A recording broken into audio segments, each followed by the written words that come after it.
Bienvenidos a My Fitness Podcast, bienvenidos a un nuevo episodio 83, y en el día de hoy volvemos con una entrevista, en este caso una entrevista a Lucio.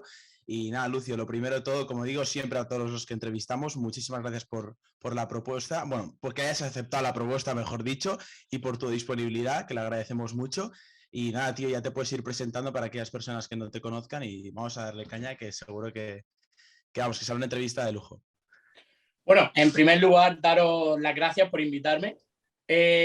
Os quiero animar a que sigáis haciendo lo que estáis haciendo, porque yo creo que soy un ejemplo para mucha gente de vuestra edad. El soltarse así sobre la cámara, el hablarle a la cámara, el traer a gente, creo que yo con vuestra edad estaba muy cagado. O sea que creo que habéis empezado muy pronto y muy bien. O sea que por eso os quiero dar las gracias. Y bueno, yo soy Lucio Rubio, soy entrenador y atleta de powerlifting, compito en AEP, en la Asociación Española de Powerlifting. Y bueno, para que me conozcáis un poquito más, si queréis, os comento cómo empecé y a lo que me dedico y... ¿Vale? Dale. Pues bueno, Empieza a darle caña, tío. Yo creo que como todo empecé un poco porque era muy malo jugando al fútbol. O sea, yo, bueno, intenté jugar al fútbol, pero no se me daba muy bien. Entonces, pues lo típico, fui al gimnasio para ponerme fuerte y vi que me gustaba, tío. Vi que me gustaba tanto ponerme fuerte yo como poner fuerte a los demás. Así que, bueno, empecé poquito a poco pues, a formarme sobre entrenamiento y decidí meterme en la carrera de CAF, en las ciencias del deporte, perdón. Y bueno, esta carrera la hice en San Javier, en la Universidad de Murcia. Y mientras estaba estudiando esta carrera, pues bueno, empecé a llevar a mis primeros atletas, que bueno, eran más conejillos de indios que otra cosa, porque a saber lo que hacía con ellos. Pero bueno, gracias a que esa gente confió en mí en aquel momento, ahora me dedico a lo que me dedico, a ser entrenador de powerlifting. Después de la carrera hice el máster de entrenamiento personal en la Universidad de Granada, que es un máster privado, que bueno, creo que es un paso intermedio y que puede estar muy bien entre lo que es la carrera y ya el mundo laboral, porque sí que es verdad que te acerca un poquito más a lo que es el entrenamiento de fuerza. Y ya no solo a nivel dentro de los gimnasios, sino a nivel de fuerza en general, es decir, cómo entrenar a personas mayores, cómo entrenar a niños, cómo entrenar a futbolistas, al final un poquito de todo. Y creo que es un buen máster por si estáis pensando en hacer algún máster o qué hacer después de la carrera. Creo que es un buen paso intermedio entre lo que es la carrera y lo que es ya el mundo profesional. Y bueno, ese sería yo. Soy entrenador de PR Model, que eso es lo más importante, que bueno, somos un equipo de entrenadores, nutricionistas y redactadores que bueno, que a nivel español estamos metiendo bastante caña. Creo que estamos bastante bien y que bueno, que poco a poco estamos creciendo. Y nuestro objetivo sobre todo es llevar atletas competitivos e intentar hacerlo lo mejor posible, tanto a nivel nacional como a nivel internacional. Y como digo, sobre todo ir creciendo poco a poco. Muy loco, ¿eh? De hecho, has comentado un poco que empezaste en el gimnasio porque no se te daba bien otros deportes como puede ser el fútbol, pero ¿con qué edad empezaste tú como tal a entrenar? Ya no sea power, que si no también puedes hablarlo un poco, porque no sé si cuando tú empezaste ya estaba ahí la moda, entre comillas, del power, o es que empezaste a lo mejor como la mayoría de la gente que empieza, bueno, pues para ponerse fuerte, y a lo mejor ve que le gusta bastante levantar pesado y poco a poco va conociéndolo por una u otra manera. ¿Cómo es que empezaste tú? Pues yo, tío, fue de la siguiente forma. Yo estaba en un gimnasio comercial en el Altafit y, bueno, tendría 14 o 15 años en esa edad, en esa época. Y vi a un chico hacer peso muerto y dije, hostia, qué cosa más rara está haciendo este, tío. O sea, está cogiendo una barra y la está subiendo, ¿sabes? Es como, Dios. Yo me acuerdo que en aquella época, tío, tú decías powerlifting y era como hablar en chino. O sea, nadie, absolutamente nadie, sabía lo que era el powerlifting. Y ya os digo, a mí me moló bastante el hecho de que, claro, cada día te ibas superando, cada día ibas metiendo kilos y a mí esa idea me gustaba. Porque ya os digo, al final el fútbol pues, es una cosa que no cuajó, que bueno, que no era tan malo, pero no cuajó al final. Y estuve haciendo las dos cosas. Estuve haciendo fútbol y estuve haciendo peso muerto, pero una cosa le iba mal a la otra. O sea, él llegaba muy cansado a hacer powerlifting y cuando hacía fútbol me sentía muy lento. Entonces, pues eso. Hemos luchado mucho. Yo me acuerdo que en esa época, que hace ya 10 años, ya no es que el powerlifting fuera raro es que la sentadilla y el peso muerto era una locura. No estábamos, o sea, los gimnasios no estaban acondicionados para él. Entonces fue muy jodido, pero bueno, con vuestra edad ya estaba yo luchando y estábamos luchando mucho más para que ahora parece que el powerlifting es más conocido y que a día de hoy tú le dices a alguien que es el powerlifting y sabe lo que es. Ya sale hasta en la tele. Ya. La gente dice, hago powerlifting y dicen, powerlifting. Sí. ¿Cuánto tiempo, Lucio, estuviste compaginando tanto fútbol como powerlifting, las dos disciplinas deportivas? Pues a ver, tuve dos épocas, ¿vale? Tuve la época cadete, que fue cuando yo empecé a hacer power y cuando estaba también en fútbol, que ahí sí me fue bien. Ahí sí me fue bien porque pesaba 70 kilos. Claro, después yo me dejé el powerlifting me dejé el fútbol y me dediqué solo al powerlifting y esa época fue muy buena. Pero claro, dije, hostia, qué mono de fútbol que me ha entrado. Entonces me volví a apuntar al fútbol, pero ahí ya pesaba 82 kilos. Y era un poco Adama, ¿vale? Yo era a pelearme con todo. Pero sí que es verdad que Adama hay uno, ¿sabes? Entonces, Adama hay uno. Claro. Y fue muy complicado. Y entonces ya pues dije una de dos, o fútbol o power y ya está, y me fui al power.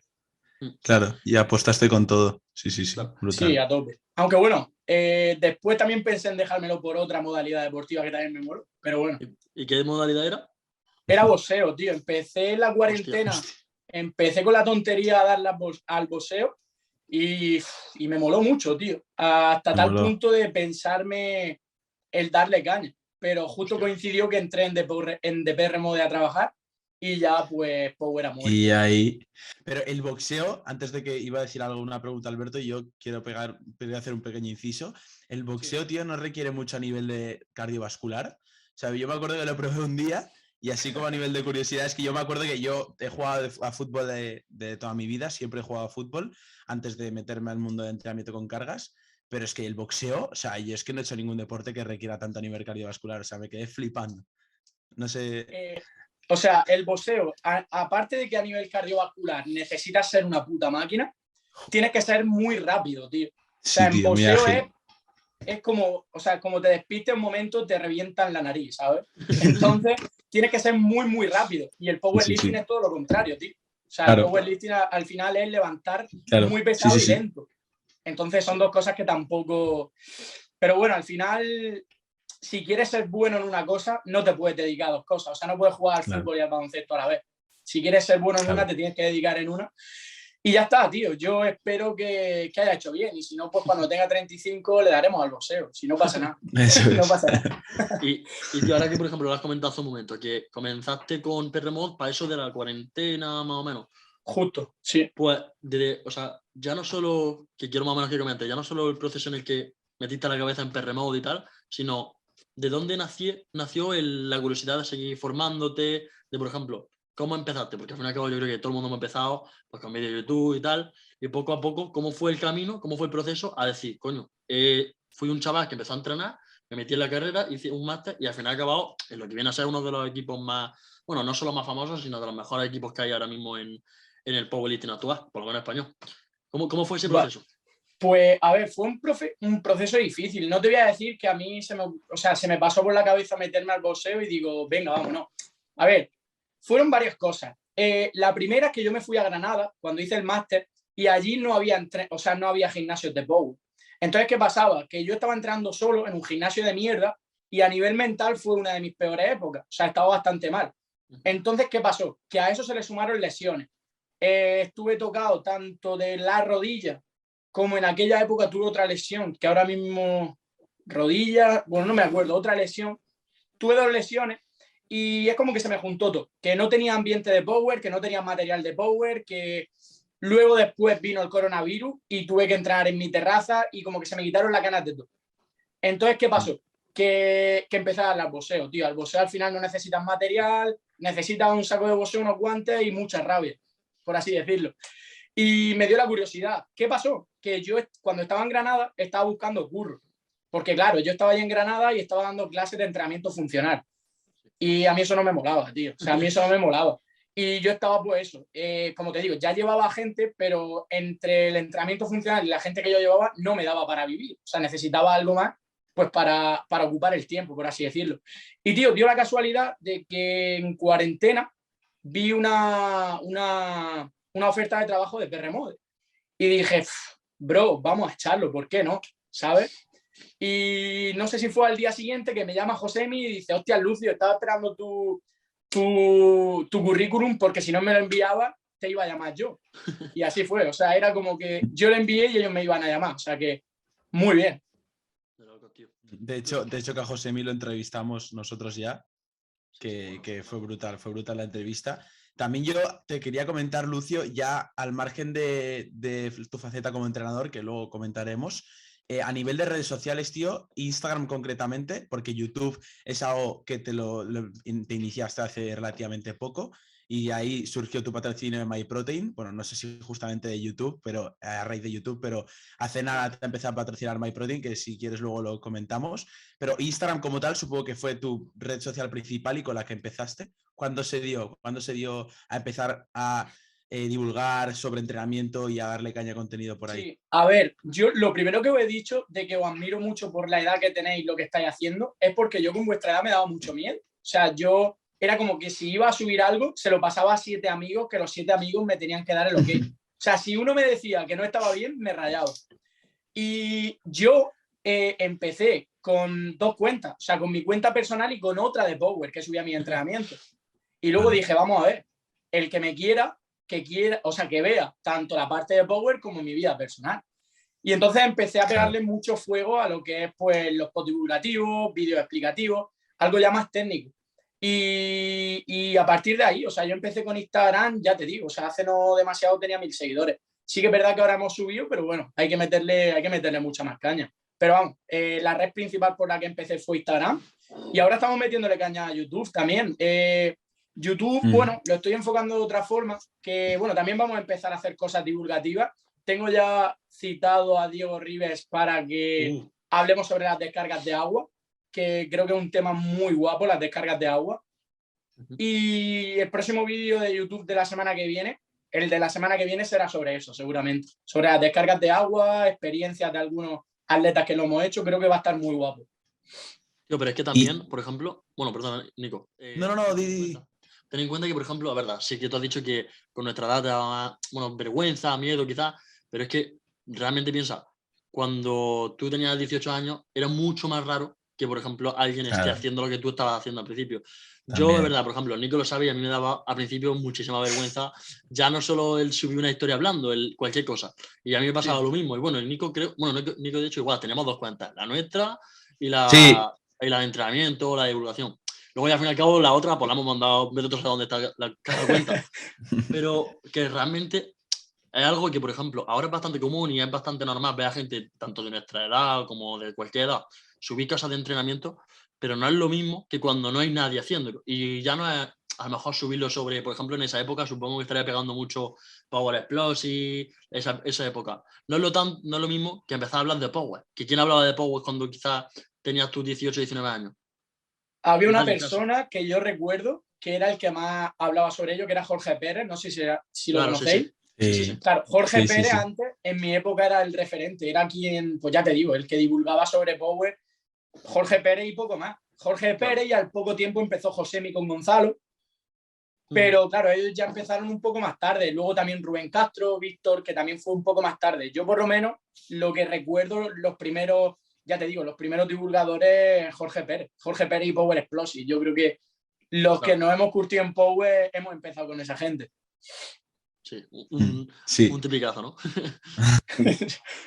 Ya te digo, éramos muy pocos. O sea, es lo que tú dices. Ahora tú subes un post y mucha gente te va a entender. Pero yo me acuerdo que es que antes, tío, es que nadie sabía lo que era el powerlifting. Es que era muy difícil.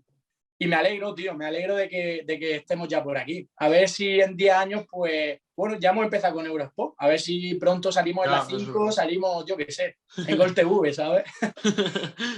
En Gol Televisión. Brutal. Yo lo que te quería preguntar, que es algo que a mí personalmente me gusta mucho y Alberto creo que también, y dedicarle un tiempo a eso está bastante bien. Creo que a la gente también le puede servir mucho. Y es tema YouTube, tío. Tú ahora te has metido en tema YouTube, pero a nivel de contenido, ¿tú cómo piensas enfocarlo? Y ya no solo cómo lo piensas enfocar tú personalmente, sino cómo ves YouTube España en general a nivel de, pues eso, de contenido. ¿Cómo consideras que se están haciendo las cosas? Si te parece bien, si no te parece bien. Y como digo, ¿tú qué consideras qué granito de arena puedes llegar a aportar tú a nivel diferencial respecto a los demás? A ver, yo lo que creo que puedo aportar es una parte de Power de forma divulgativa y de forma, por decirlo así, más, ¿cómo te lo diría? Mucho más, no me sale la palabra, pero vamos. Práctica. Práctica, puede ser, no sé. Más práctica, sí, y no de forma tan seria, ¿sabes? Yo soy una persona que cuando tengo que ser serio, soy muy serio, pero me gustan mucho las risas, tío. O sea, a mí me gusta mucho reírme, ¿sabes?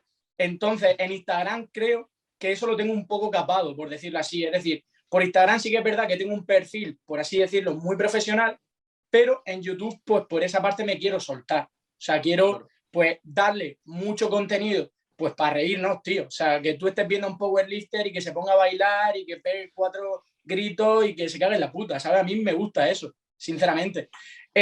Cosa que en Instagram, pues, puedo hacer, pero no te puedo contar mi vida. Que sí, que te la puedo contar, pero, coño, en YouTube te cuento mi vida de verdad.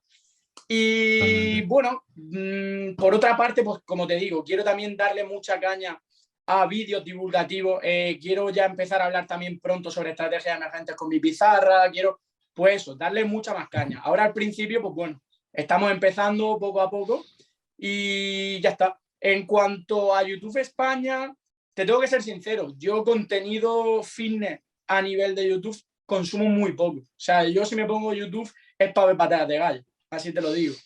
Entonces, sé que, bueno, es mejorable, sé que hay gente pegando muy fuerte y es lo mínimo que te puedo decir. Yo sé que mi hermano, por ejemplo, sigue a Joan y Joan, con todo lo criticado que es, creo que también, por decirlo así, ha hecho mucho por el Power en España. 100%. O sea, yo te diría que es la persona que más ha hecho, por lo menos actualmente, por el Power, que te puede caer mejor, que puedes pensar que se cicla, que puedes pensar que no se cicla, eso me la suda. Pero, tío, lo que ha hecho Joan es que 200.000 personas que no conocían el Power ahora lo conozcan y ahora les guste, ¿sabes? Y eso es bueno. Y yo ya te digo, cuanto más contenido sobre Power haya, cuanta más gente sepa lo que es el Power, por mí de puta madre, tío. Al final, eso hace que crezcamos todos. O sea, si Joan crece, nosotros vamos a crecer. Y bueno, y así con todo. O sea, te hablo de Joan por decirte, pues yo creo que la persona más importante en el mundo de YouTube en España, en cuanto a powerlifting. Pero ya te digo, al final, cuanto más crezcamos todos, más vamos a crecer. Entonces, bien, tío, bien. Que sigan dándole caña. Eso a mí me parece una actitud y una mentalidad, vamos, la que yo considero correcta, la que yo considero óptima, ya que al final tienes toda la razón, por el mero hecho de que yo incluso me atrevería a decir que si no fuese por Joan Pradés y en su día también, bueno, y a día de hoy también, pero bueno, cuando empecé a entrenar hace ya casi, bueno, hace más de 2 años, si no fuese por Jorge Tabet y Joan Pradés, yo no estaría aquí y ya no solo aquí, sino que tampoco creo que hubiese empezado a entrenar, que quiero decir que al final tener ciertas referencias y ciertas personas que compartan su día a día, su contenido, su lifestyle, ¿no? Como se diría así más moderno, pues es interesante, pues por eso mismo, por lo que puedes llegar a inspirar, lo que puedes llegar a mostrar a otras personas y que lleguen a tomar acciones, lleguen a hacer distintas cosas, tomar ciertos caminos que, joder, pues que acaben marcando su vida y acaben marcando su pasión, como lo es en mi caso a día de hoy. Y creo que estar agradecidos a ellos y que sea como algo recíproco, que se retroalimente, ¿no? Como que te va bien a ti, pero también me va bien a mí que te vaya a ti bien. Eso yo creo que es muy importante y sí, me parece brutal lo que has comentado. Sí.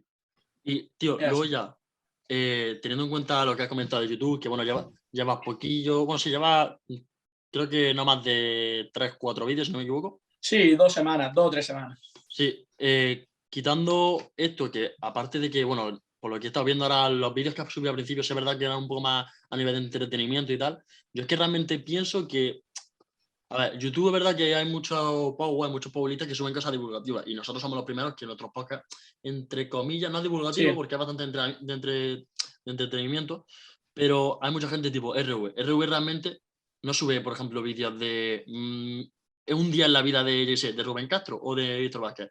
Y realmente, por ejemplo, Joan Prades lo que hacía era subir su entrenamiento, era subir su entrenamiento que hace en su día a día y eso a la gente le encantaba, yo incluido. Yo, por ejemplo, no sabía ni que hacía power. O sea, yo cuando lo veía, yo decía, este tío lo que hace es que está fortísimo, levanta un montón y ya está.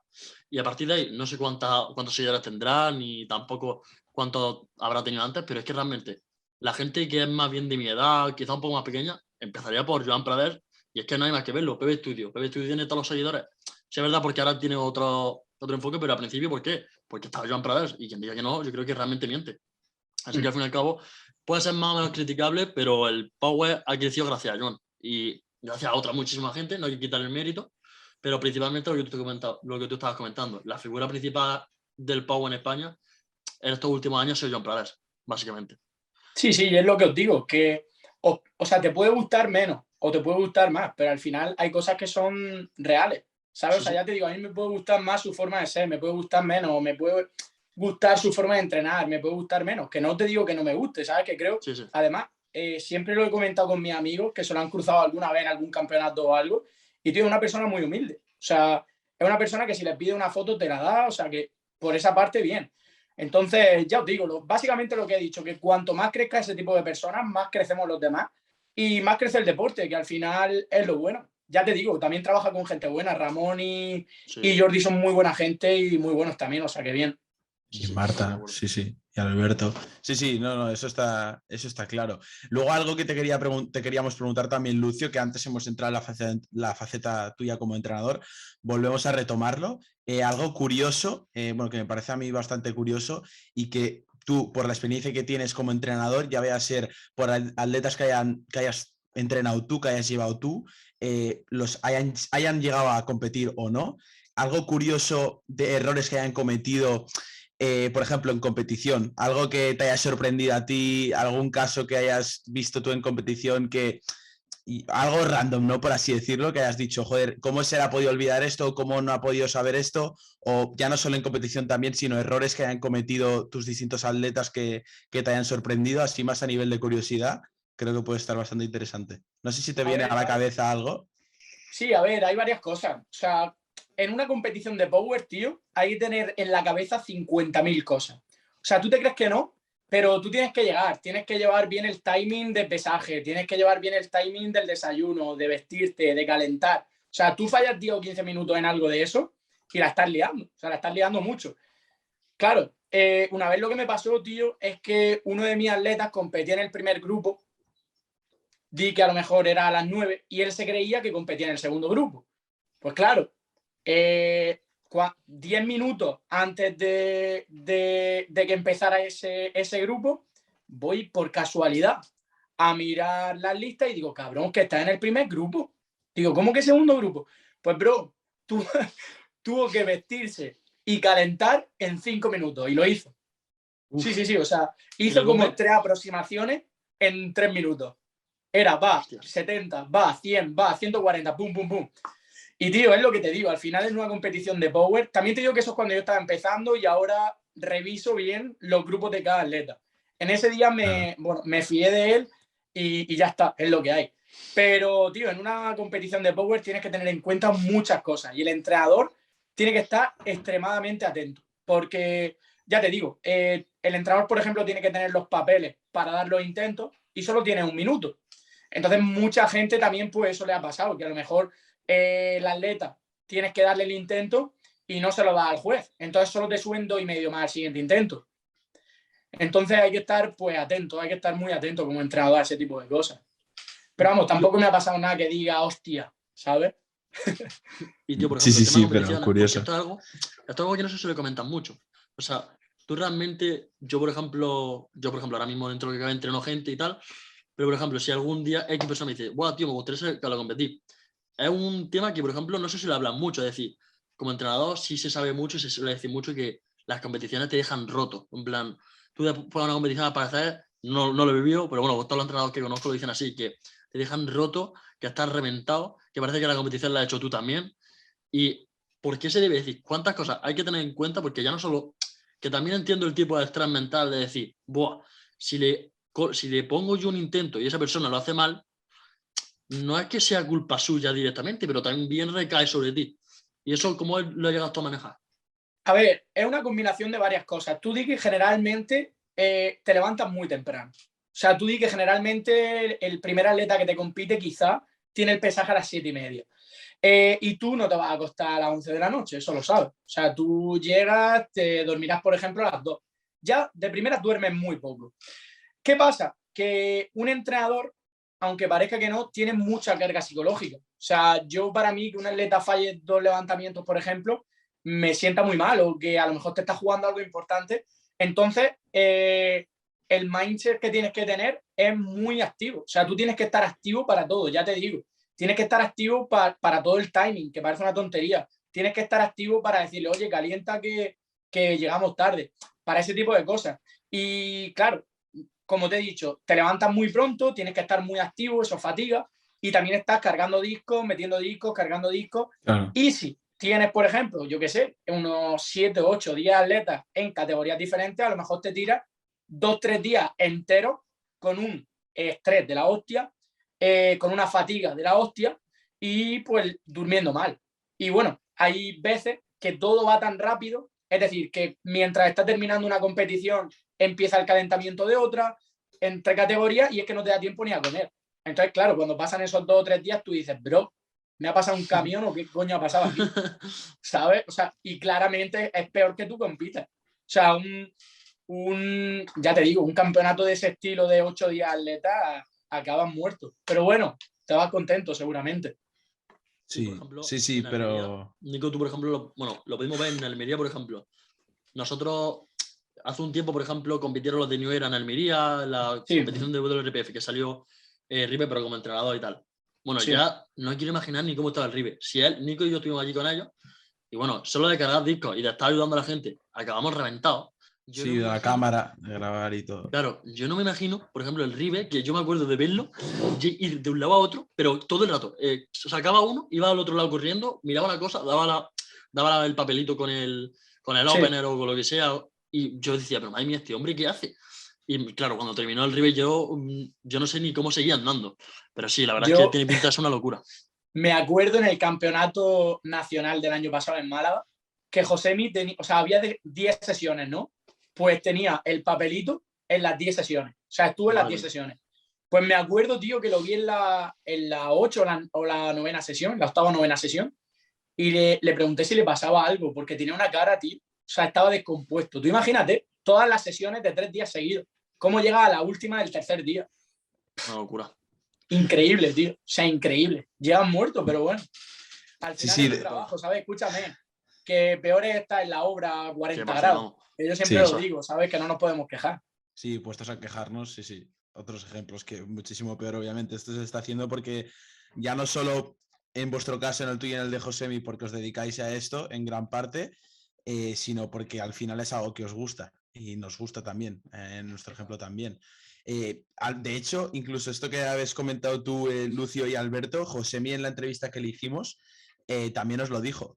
Pues no sé si puso el campeonato del año pasado el Nacional en Málaga como ejemplo, pero dijo eso, que incluso desgastan más las competiciones cuando tú eres el entrenador y como que tienes esa responsabilidad, todo lo que hemos comentado a nivel de intentos y estar pendiente, que cuando compites tú. Ya vaya a ser pues por la carga emotiva que tienes, la motivación, la cafeína que también influye, Sí. por muchos factores, pero que es algo curioso. Y de hecho es lo que dice Alberto. Yo personalmente la competición de ahí Almería fue mi primera como espectador.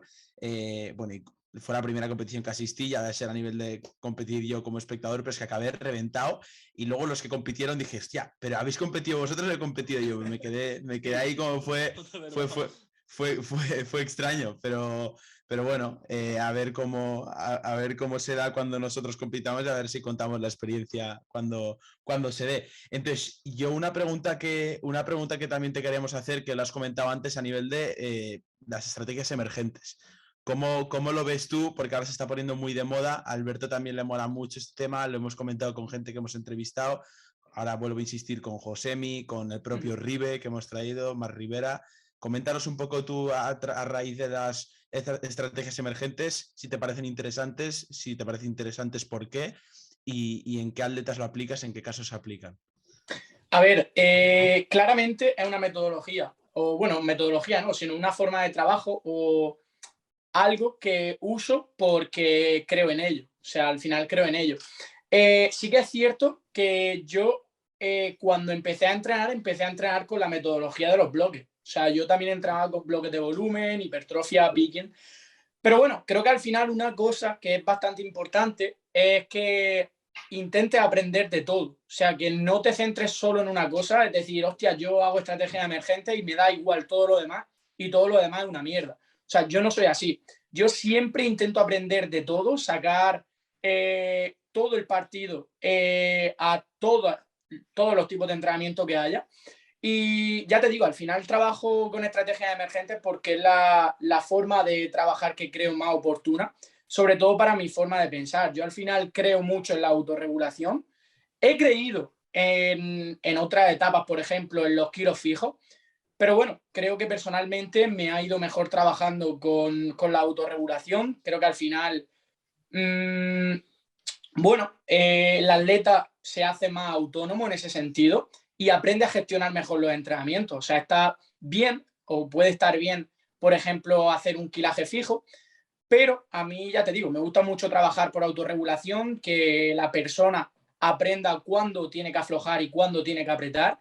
Y ya te digo, o sea, al final también creo mucho en el time to peak, que es algo que bueno, que he trabajado con muchos atletas y va bastante bien. Sí que es cierto que esto siempre lo digo, para encontrar de verdad el time to peak, el atleta tiene que estar al 100%, es decir, todas sus variables tienen que estar a favor del entrenamiento, es decir, tienes que descansar muy bien, tienes que comer muy bien, tienes que gestionar muy bien el RP, tienes que, bueno, creo que el time to peak es algo avanzado o que el atleta, si es amateur, por decirlo así, tiene que tener muy bien controlado el RP y todas las variantes de las que os hablo. Si al final una persona sale 2 días de fiesta y tiene su quinta exposición donde tiene el time to peak, si tú has salido 2 días de fiesta, el time to peak no es nada mágico, ¿vale? No. Al final ya te digo, el time to peak depende de muchas variables que tienen que darse, sobre todo de un atleta comprometido, disciplinado y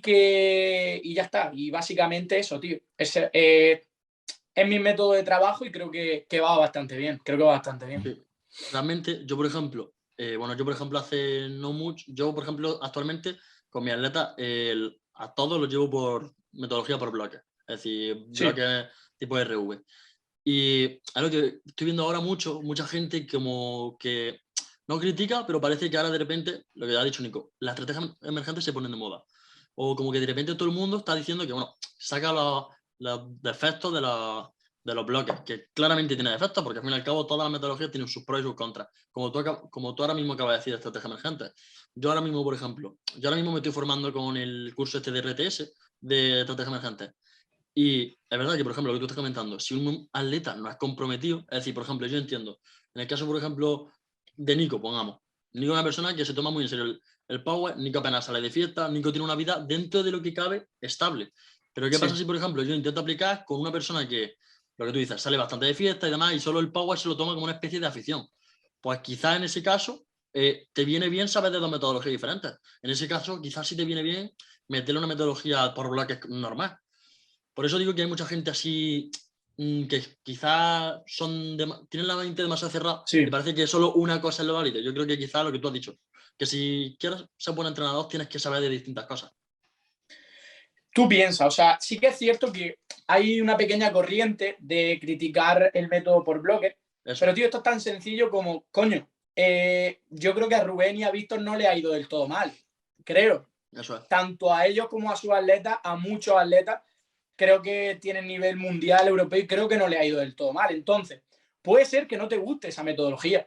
Puede ser que no te resulte aplicable o que creas que hay otra mejor. Por supuesto, esto es como todo.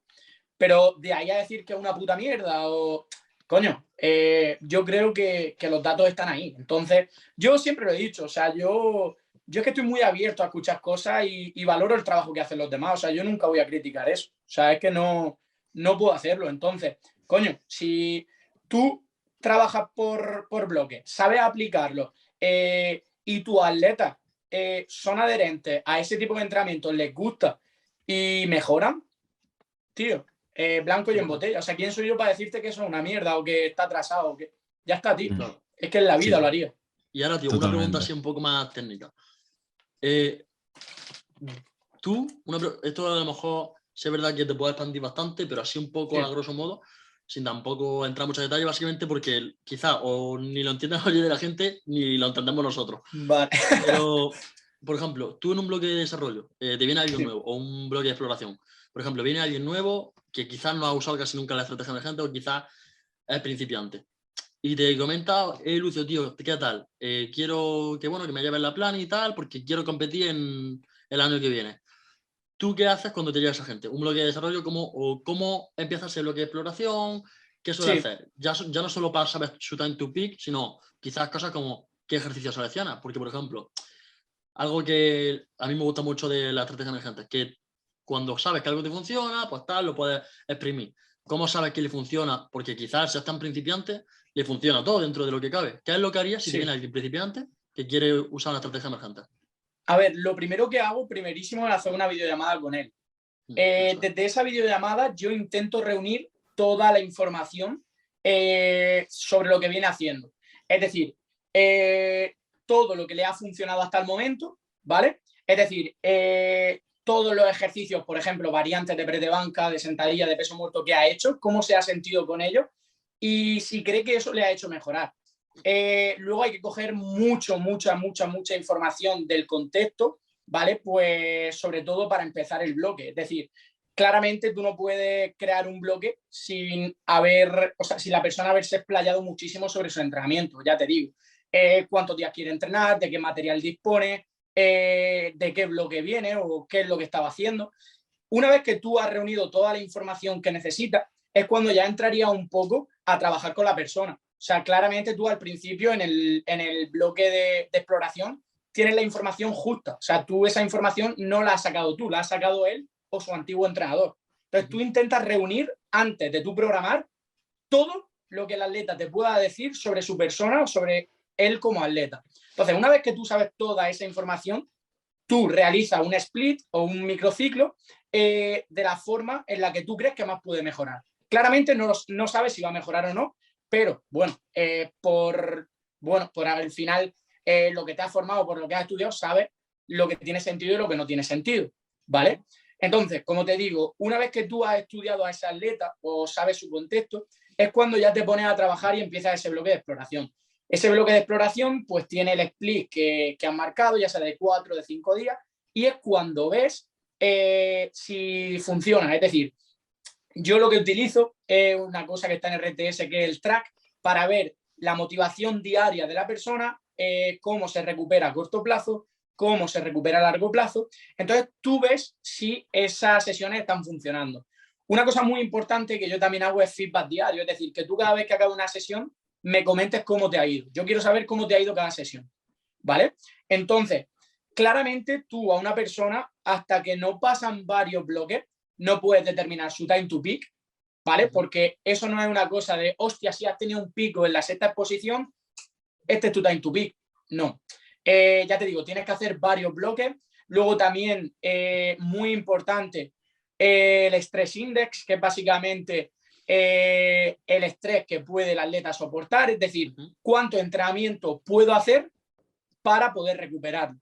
Es decir, yo quizás a un atleta puedo mandarle mucho trabajo que quizás no va a recuperar. ¿Sabes? El atleta quizás me diga, sí, yo quiero entrenar 6 días, 6 días, 6 días. Bro, pero es que no puedes recuperar esos 6 días. ¿Me entiendes?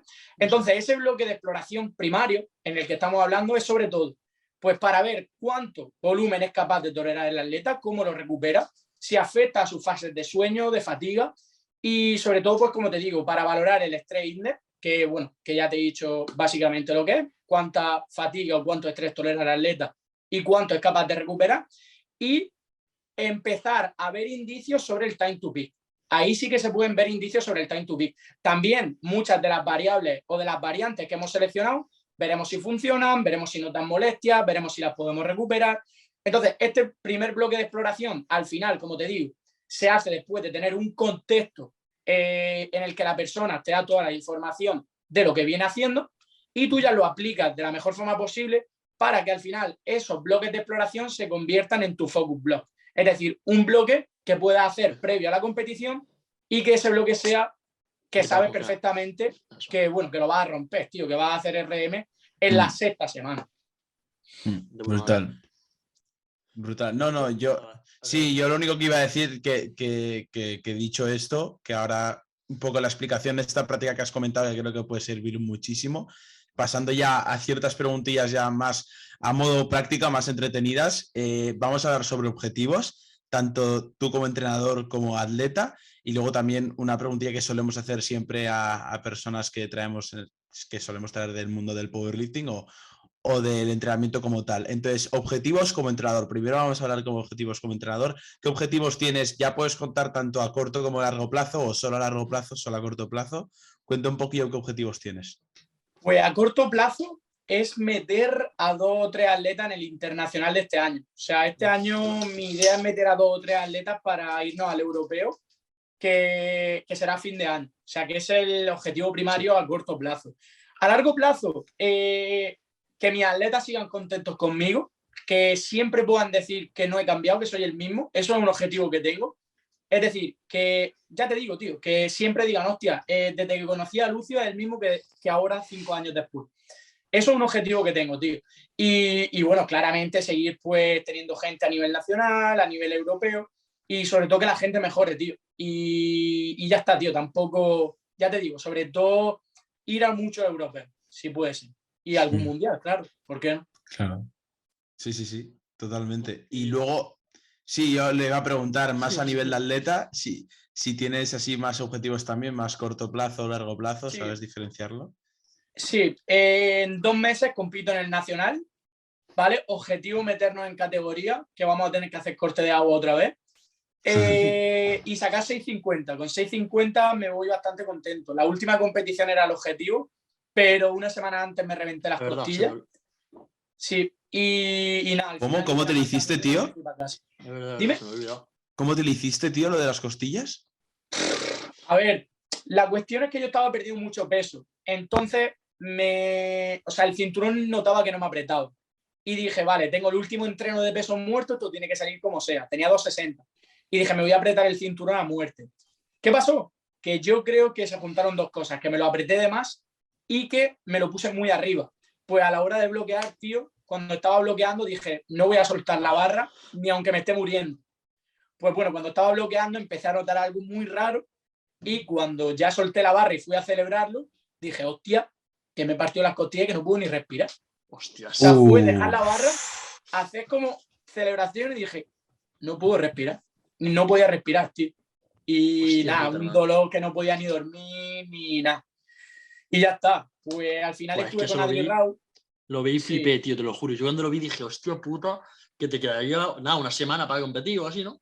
Sí, Yo era dije, el último peso muerto de todo. Yo es que lo vi y dije, madre mía. Yo, de hecho, en ese momento, o sea, es verdad que creo que o te empezás allí o no te conocía mucho. Y yo lo vi y dije, madre mía, la puta madre que me trajo el chaval que se ha roto unas costillas haciendo peso muerto. Y dije, madre mía, me dio una cosa, pero bueno. Y competía así, ¿eh? Ya, sí. Competí Eso con las es costillas, lo que me todo. sorprendió. Y la Pero competición, bueno, la competición esa como fue al fin y al cabo, dentro de lo que cabe. Sí, o sea, al final ya está, fuimos a disfrutar porque yo también llevaba 2 años sin competir, ya tenía que competir, o sea, ya era competir porque tenía que competir, ¿sabes? Porque me lo había propuesto y tenía que competir. Y ya está, hicimos la marca mínima que hice 610 y ya está, ahora el objetivo es hacer 650 por lo menos. Y ya el año que viene, si Dios quiere, acercarnos a los 700. Ese es el objetivo. O sea, porque realmente fuiste para hacer marca mínima, casi, ¿no? Sí, exactamente, porque el año pasado no pude competir por el COVID. Sí, bueno, casi entonces, como Josemi. básicamente, marca mínima. Que Josemi ha ido para hacer la Open, básicamente. Exactamente. Pero sí, bueno, tío, yo de hecho ya pensaba que también no va al competiría. absoluto. Ya lucha al absoluto. En menos Claro. 120. Sí, es una locura. Y ya, tío, para ir terminando, ¿qué es lo que dice Nico? Sí. Pregunta así que solemos hacer a la gente de Power Random, que es, ¿cuál es tu básico, por ejemplo, favorito? ¿Sentadilla, banca o peso muerto? Pues a ver, yo creo que esta respuesta la habrán dado muchas veces y es que va por época. O sea, Hay épocas en las que digo, hostia, la sentadilla cómo va, hostia, la banca me encanta, hostia, el peso muerto. Hoy odio un poco la banca porque no me ha salido muy bien, ¿sabes? Entonces, te diría que tengo un amor-odio con la sentadilla porque siempre ha sido el movimiento con el que me he lesionado y ahora estoy encontrándome muy, muy bien. O sea, que te diría que la sentadilla, tío. De loco. Brutal, brutal. Pues nada, esto sería todo. Lucio, si no tienes nada más que añadir, ni tú, Alberto. Ah. Nada, yo que sigáis así, tío. Sí. Y que yo os vea, si puede ser. Sí, bueno. Seguro que en alguna competi nos veremos porque, bueno, desde que ya fuimos a la Almería ya nos dimos cuenta de ciertas cosas que, bueno, al final todo positivo, ¿no? De lo bien que nos lo pasamos como espectadores y a ver si a nivel de atleta competimos y probamos la experiencia, ya lo iremos contando por aquí. Entonces, nada, Lucio, como te he dicho, como te hemos comentado al principio de la entrevista, muchísimas gracias por todo y que de cara a la gente que nos ha estado escuchando hasta este final de la entrevista, espero que os haya gustado, espero que os la hayáis pasado bien y espero que también hayáis aprendido, ya que ha aportado bastantes cosas Lucio. Y nada, nos vemos en la próxima. Un saludo. Chao, chao.